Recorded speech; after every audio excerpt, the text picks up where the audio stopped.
A perfect night to take the boat out. The harvest moon rose above the lake to the gentle lapping of waves against the peeling wood of the old vessel. The fisherman waded into the shallows and loaded his eel nets and baskets into the boat. The hatchlings would bring quite a price at market. He imagined his sack filled with the supplies he would buy: tea, flour, salt, milk, maybe even enough for oats. Enough dreaming.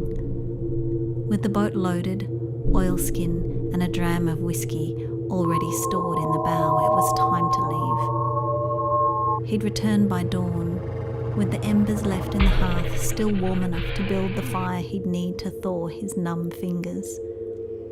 He was old enough to know the lake, to know her whispered stories and secrets. His father had fished here, and his father before him.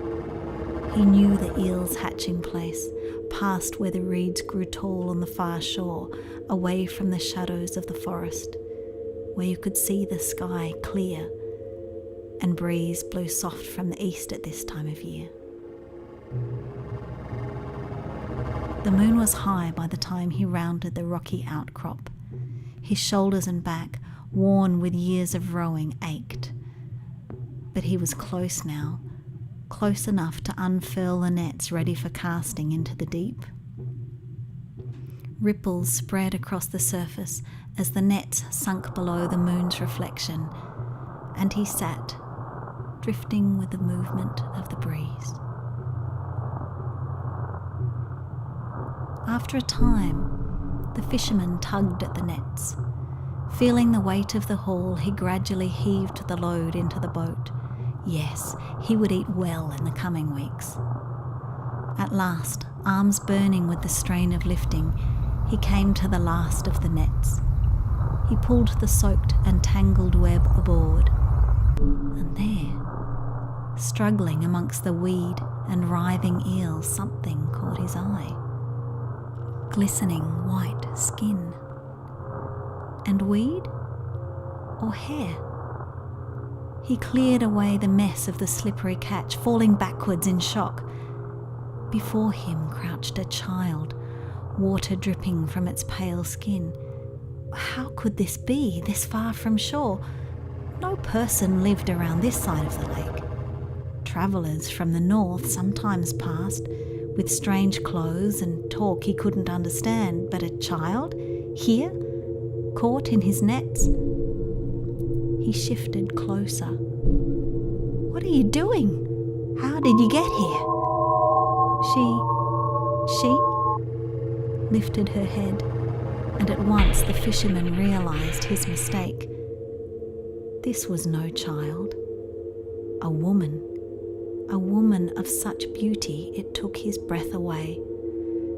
But no woman of this world. This was a creature of the lake realm. He'd heard the tales of the old ones as a boy and thought them fanciful stories to busy the minds of children.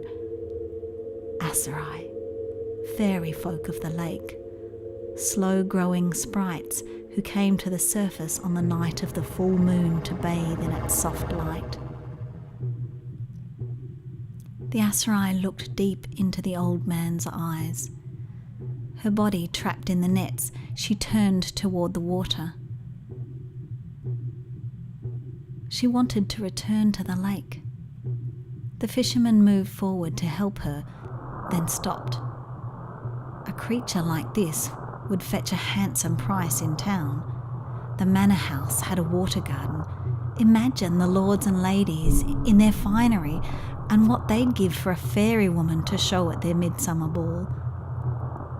Or perhaps he would keep her for himself. Such a beautiful wife would make him the envy of the village. He would never have to fish for eels again. The fisherman shook his head, decided. The Asrai, realising her fate, looked desperately at the old man. She spoke, her words falling as the sound of waves blended into the night air. He could not understand her sounds, but he knew she was begging to be returned to her home. She reached out, grabbed his arm, but the fisherman shrank away.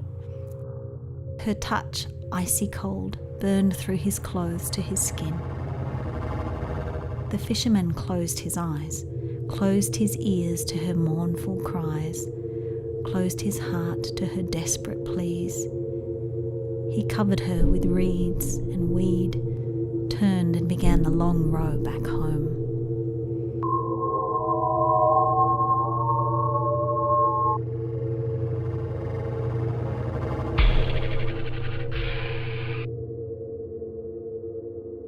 When he reached the tiny village, the moon had set and the morning light was beginning to creep in the east. The Asrai had quietened a time ago, and he thought to wake his prize. He'd carry her through the muddy streets, and what a surprise the villagers would have. He chuckled, pleased with the thought, as he pulled aside the reeds that covered her.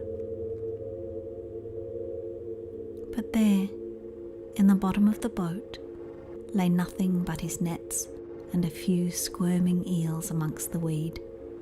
Nothing save a pool of water where she'd laid. Nothing. I've heard it told, after that day the fisherman took to the lake night after night, seeking his water sprite. But the old man never saw her again. All he had was a tale to tell and the mark of the Asrai, a welt upon his arm that never warmed until the day he died.